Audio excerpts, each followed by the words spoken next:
Nous sommes de retour sur le plateau de TV Finance, merci beaucoup. Si vous nous rejoignez à l'instant, comme convenu, on va parler des marchés américains avec David Derry. Bonjour David. Bonjour. Bonjour, merci beaucoup d'être avec nous ce matin. Je rappelle que vous êtes analyste marché chez eToro.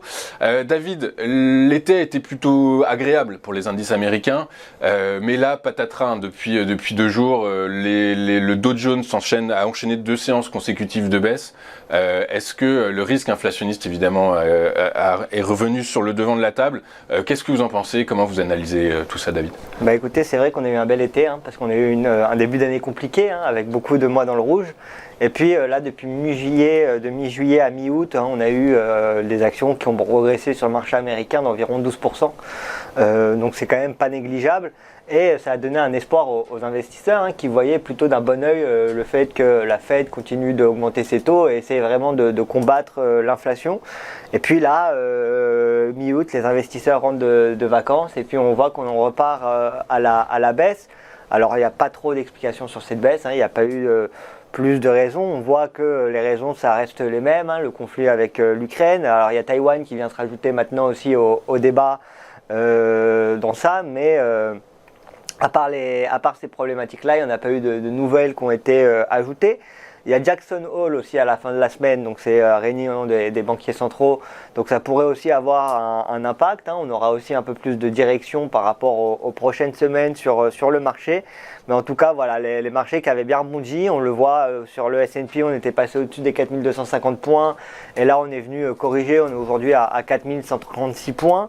On a un Dow Jones qui a atteint les 34 000 points avant de recorriger, et un Nasdaq qui lui a dépassé les 13 500 points avant de repartir en correction. Donc maintenant, il faudra suivre tout ça.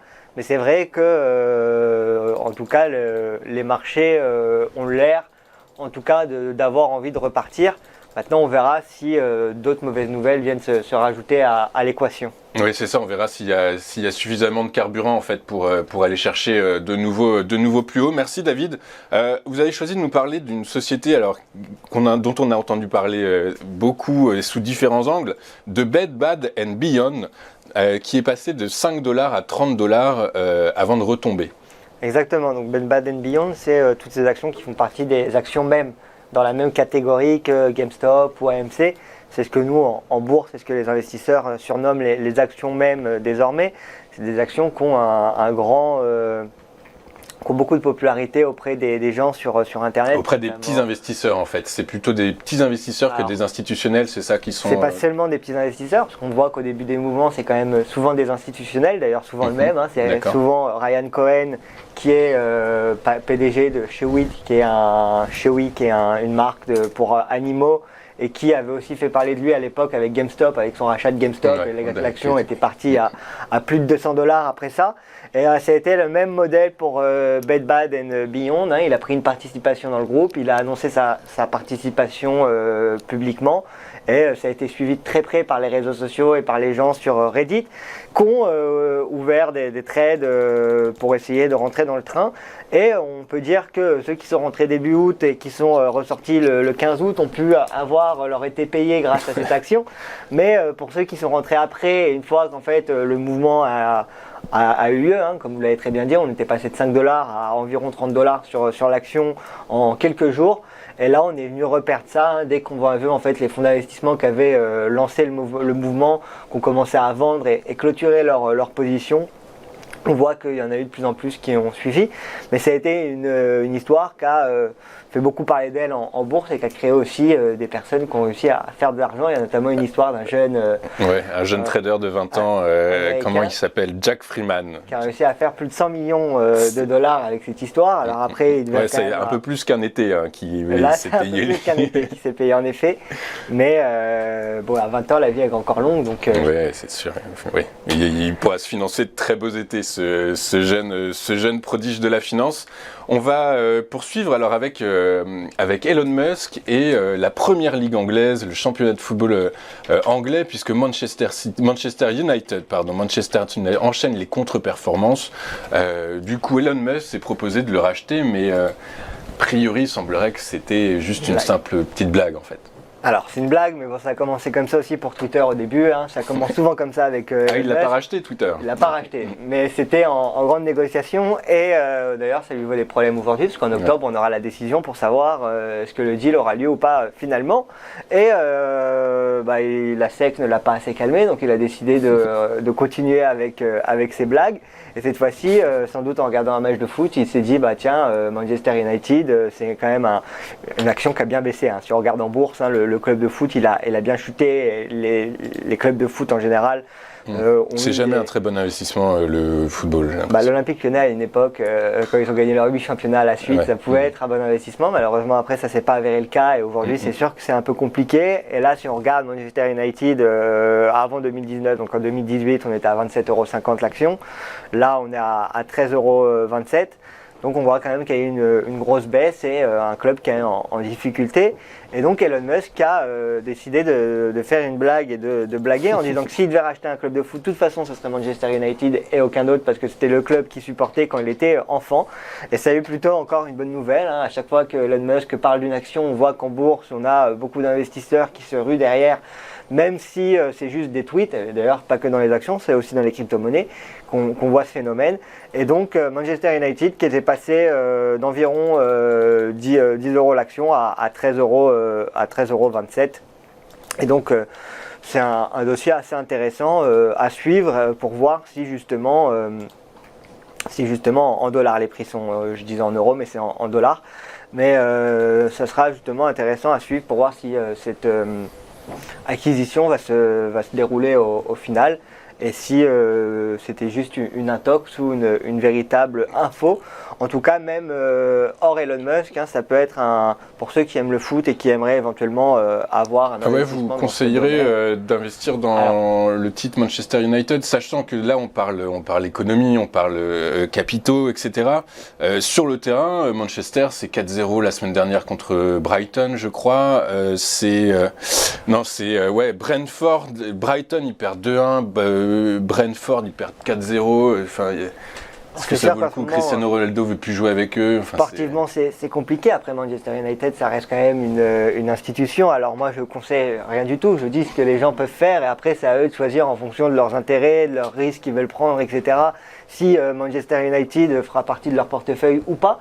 Mais en tout cas, pour ceux qui sont intéressés par le sport, ils savent que voilà, il y a des opportunités d'investissement dans ce domaine-là. Après, est-ce qu'à l'avenir, ce sera un bon investissement ou pas?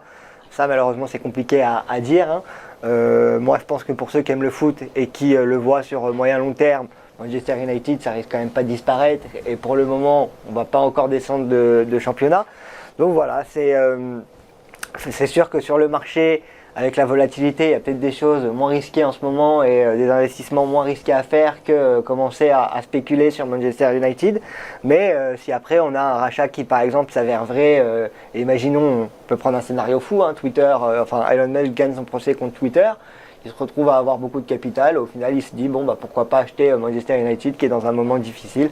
Alors bien évidemment c'est totalement de la spéculation ce qu'on vient de dire.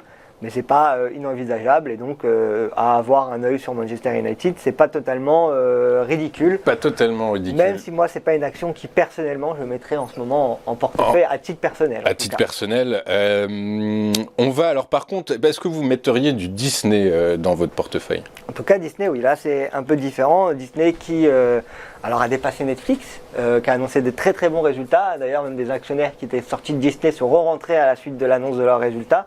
Donc ça montre quand même que le groupe réalise plutôt des bonnes choses. Sur Disney, on est à un été plutôt correct. Hein. En juillet, on était à 90$ l'action. On avait même dépassé les 120$ rapidement à la suite des résultats. Et puis là, on est venu corriger un peu.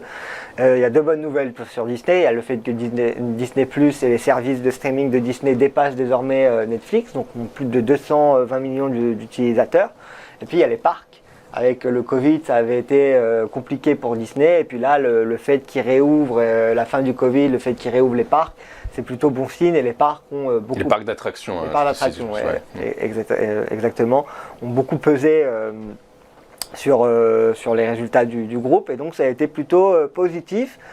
Seule ombre au tableau pour Disney, c'est le fait que Mickey va bientôt tomber dans le domaine public.